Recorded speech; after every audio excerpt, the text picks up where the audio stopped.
Halo anak-anak, selamat datang di pembelajaran PKN. Kita hari ini akan mempelajari mengenai unsur-unsur budaya. Ibu harap kalian bisa tonton video ini sampai akhir dan gunakan buku catatan juga alat tulis kalian untuk mencatat poin-poin penting yang ada di dalam video ini. Selamat menonton!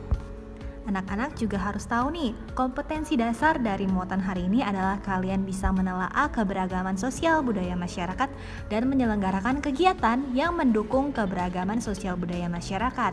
Tujuan pembelajaran hari ini kalian bisa mengetahui kegiatan-kegiatan masyarakat di sekitar tempat tinggal kalian, lalu mengenal suku-suku bangsa, menyebutkan unsur-unsur budaya, dan menanggapi berbagai permasalahan yang muncul dalam kehidupan sehari-hari dengan penuh tanggung jawab. Minggu lalu kita sudah belajar bahwa Indonesia itu adalah negara yang memiliki banyak aneka keberagaman, mulai dari beda suku, agama, budaya, bahkan istiadat. Dengan semua perbedaan itu, Indonesia masih tetap bersatu karena negara kita memiliki semboyan Bhinneka Tunggal Ika yang artinya berbeda-beda tetapi tetap satu. Kalimat Bhinneka Tunggal Ika ini diambil dari Kitab Sutasoma karangan Empu Tantular. Apakah anak-anak sudah tahu ada berapa suku bangsa yang ada di Indonesia? Wah, ternyata banyak sekali ya anak-anak ya. Indonesia ternyata memiliki lebih dari 300 kelompok suku bangsa. Lebih tepatnya bahkan di tahun 2010 terdapat 1340 suku bangsa di tanah air kita. Di sini bisa Ibu tunjukkan 10 suku bangsa yang ada di Indonesia. Kalian bisa cari lagi ya. Yang pertama adanya suku Jawa. Suku Jawa adalah suku yang paling banyak terdapat di negara kita.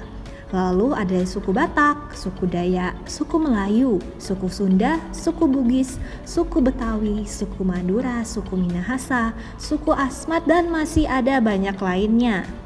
Di tengah negara yang memiliki ribuan suku bangsa ini, kita bisa menerapkan Bhinneka Tunggal Ika dalam bermasyarakat dengan cara hidup bergotong royong dan membantu teman-teman kita yang mungkin terkena masalah seperti bencana alam. Coba kalian pikirkan deh akibat kalau tidak adanya persatuan di masyarakat.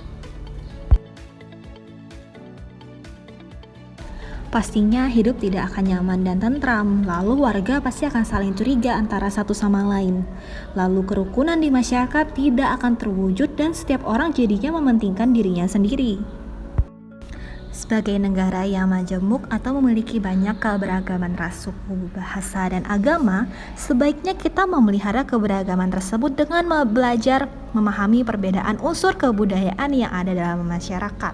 Pertama, unsur kebudayaan itu adalah kepercayaan.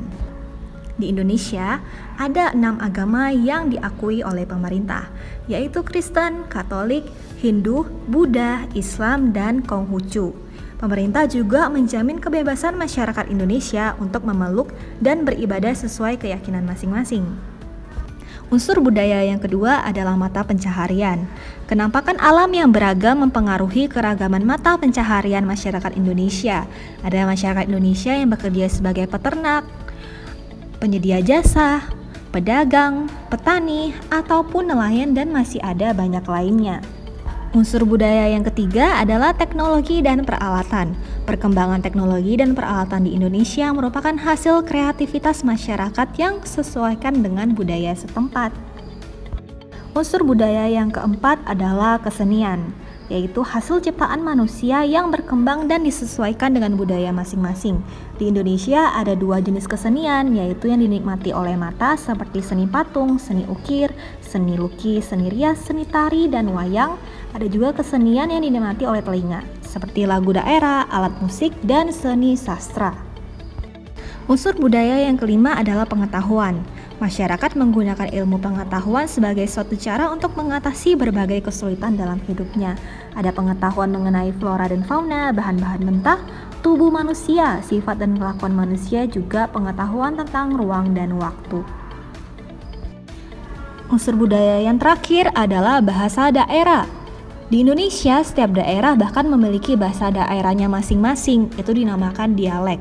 Dan di Indonesia kita memiliki bahasa Indonesia yang ditetapkan sebagai bahasa nasional dan bahasa persatuan. Lantas, bagaimana nih kita jadi siswa-siswa dalam menyikapi perbedaan dalam masyarakat kita yang majemuk? Oke anak-anak, kita bisa loh belajar dari pribadi Yesus waktu dia turun ke bumi. Kita bisa baca di Alkitab, di Yohanes 13 ayat yang ke-34 sampai 35 dan juga Filipi pasal 2 ayat yang 5 sampai ke-7. Anak-anak baca ayat ini. Kita bisa belajar karakter Yesus yang penuh dengan kasih, rendah hati, dan tidak menganggap bahwa dirinya itu lebih hebat atau lebih penting atau lebih berkuasa. Dia yang adalah Allah menyamakan dirinya sebagai manusia. Kita juga sebagai anak-anak Tuhan yang hidup di negara dengan banyak perbedaan agama maupun suku dan ras, seharusnya tidak menganggap agama ataupun suku kita itu lebih hebat atau lebih penting dan yang lain itu lebih kecil dan tidak penting. Hendaklah kita saling mengasihi dan tunjukkan kasih kita dengan perbuatan sehingga orang-orang di sekitar kita tahu bahwa kita adalah murid Kristus Yesus.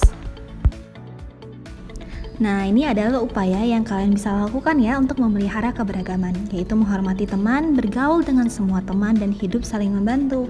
Tidak mementingkan kepentingan diri sendiri, mengembangkan sikap toleransi dan tenggang rasa, dan menjaga sikap gotong royong dan musyawarah di tengah masyarakat.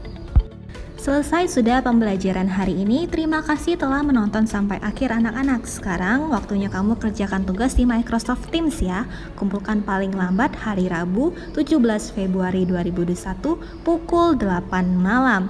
Jangan sampai kamu telat mengumpulkan. Sampai jumpa juga di pembelajaran selanjutnya. Semangat anak-anak!